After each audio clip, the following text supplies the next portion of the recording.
আসসালামু আলাইকুম। আপনারা কিতা করা? আশা করি ভালো আছেন। আলহামদুলিল্লাহ আমরা ভালো আছি। আজকে রান্না হইল গিয়া কইল যাই সিদ্ধ দিয়া তৈছি ক্যালেন্ডারও ফানি জড়তো চিকেন বানাইয়া তৈছি ফানি জড়তো চিকেন রান্তাম আর রূপচন্দা একটা ভিজাইয়া তৈছি বুনা কর্ম এইসব তিনটাও পূর্ণ হইব। আজ তরকারি কোনটা নাই, আগর রান্দা আছে উড়ি, মিটের আলু আছে, মিট দিয়া কি আলু রান্দা আছে, পেঁয়াজ কাটিয়া তৈছি। চিকেনে আর করতে পয়লা রান্ধি লাগব, হান্ডি হান্ডি জুত করে চুলার তো। আর বাদে মাছ বিজুক মাছ চাবো বিচ্ছে না, শক্ত রয়েছে। মাছ বিজুক পরে বানাইমো, বানাইয়া রান্ধিম। আগে তো এটা বয়ে দিই পেঁয়াজ কাটিয়া। কলেজি রানবার লাগে গরম মশলা দিলাইছি, তেলের মাঝে লাল হয়ে গেছে।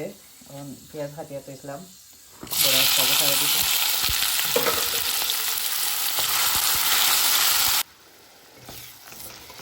লবণ দিলাইছি। এখন বাগার দিয়া খরচ চুলাত নিমুগি চিকেনের বাগার অন্য দিলে মানে পেঁয়াজ নরম কোনো আর অন্য নিলাইছি চিকেনের বাগার গরম মশলা দিলাইছি, পেঁয়াজ কাটি লাইছি একটা বড় একটা দিলাইব।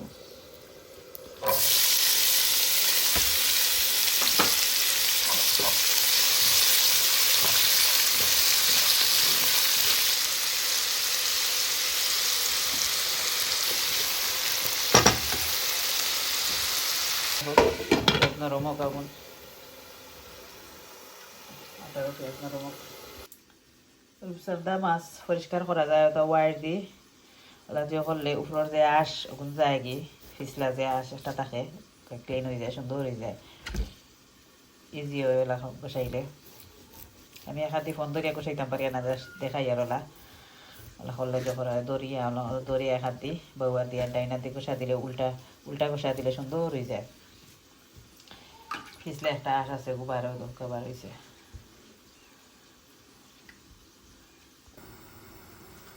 মাছ বানাইয়া লেমনের রস দিয়া লবণ দিয়ে মাখাইয়া তৈছি। এবার আমার পেঁয়াজ নরম হয়ে গেছে কলেজির লাগে।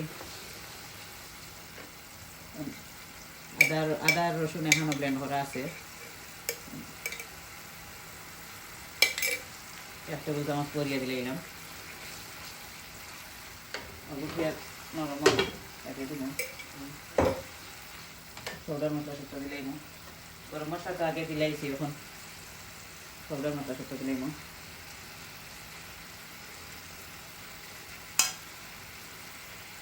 জিরা পেলা দিছে হলদির পাউডার, এগুলোকে জিরার পাউডার, মরিচের পাউডার,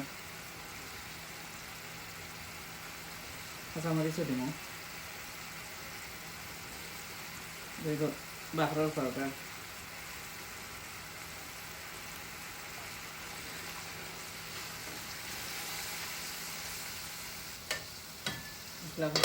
হলুদ দিলাই।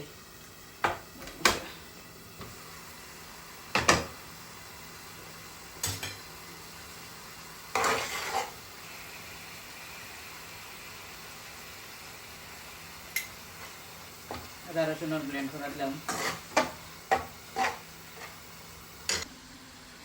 পাউডার মশলা দিয়া চিকেন দিলাইছি, চিকেন কষক এটা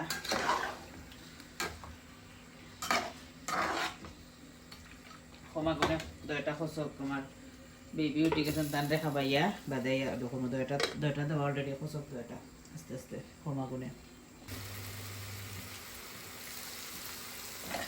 মাছ ক্লিন করিয়া এখন ফ্রাইর সামান্য লবণ মরিচ হলদি পাউডার দিয়া ফ্রাই করলাম, ফ্রাই করিয়া রান্ধিম। আর যে সবজি বুনা বুনা হয়ে গেছে, সামান্য ম্যাঙ্গো পিকল চড়া দিছি, তো সবজি যে একটা আজকে গন্ধ তাকে বুঝাইব, পিকল দিলে ভালো লাগে। এখন গরম পানি দিলে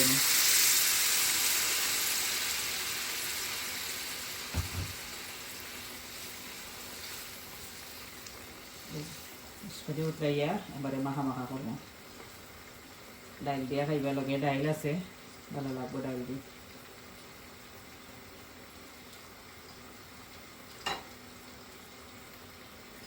পেঁয়াজ বাদে কাঁচামরিচ দিব, এবার চিকেন কষে দিয়েছি।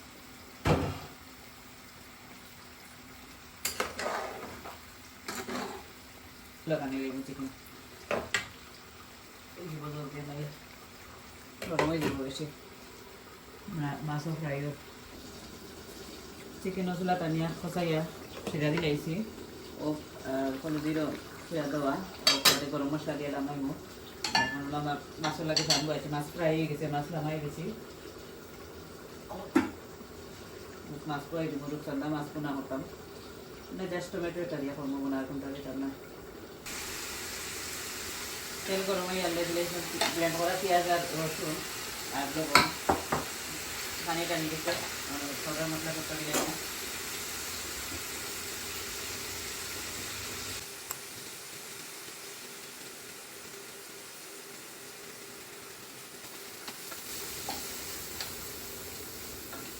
গরম পানি করে মশলা কষে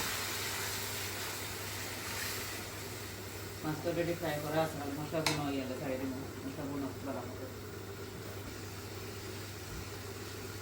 তেল বাসিয়ে উপরে আছে মশলা কষে গেছে টমেটো আর খতমের তিনটা দিলেই হবে পেঁয়াজটা এখন অলরেডি হয়ে গেছে এখন গরম মশলা দিলে সুন্দর কালার আছে উপরে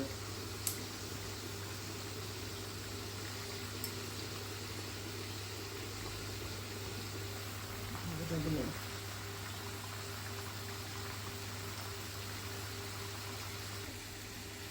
যেটা গরম মশলা দিয়ে লাড়িয়া গুড়িয়ে রাখি আগুন নিভাই গেছি আর মাছ ছাড়াইছে মাছ মশলার মধ্যে বোনা হয়ে যাচ্ছে পুরা পানি দিলেই না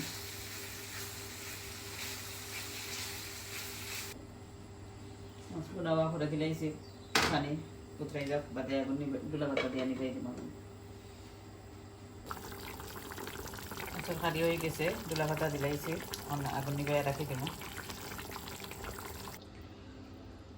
ওকে বলা তাহকা আজকে লাগে রান্না আমার শেষ আজকে দুপুরের খানি হইল কি কোনো রূপচন্দা মাছ কালার কিন্তু যে সুন্দর হয়েছে হলুদি বোনা আর বেচেন তো চিকেন আর ইনো তো আছে কালকের মিটর আলু আছে ডাইল রাঁধিছিলাম যে ডাইলও রয়েছে আলু দিয়ে ডাইল রাঁধছিলাম ওটাও আছে ওকে ভিডিও লম্বা হরিয়ে না ওকে বলা তাহকা আসসালামু আলাইকুম আল্লাহ হাফিজ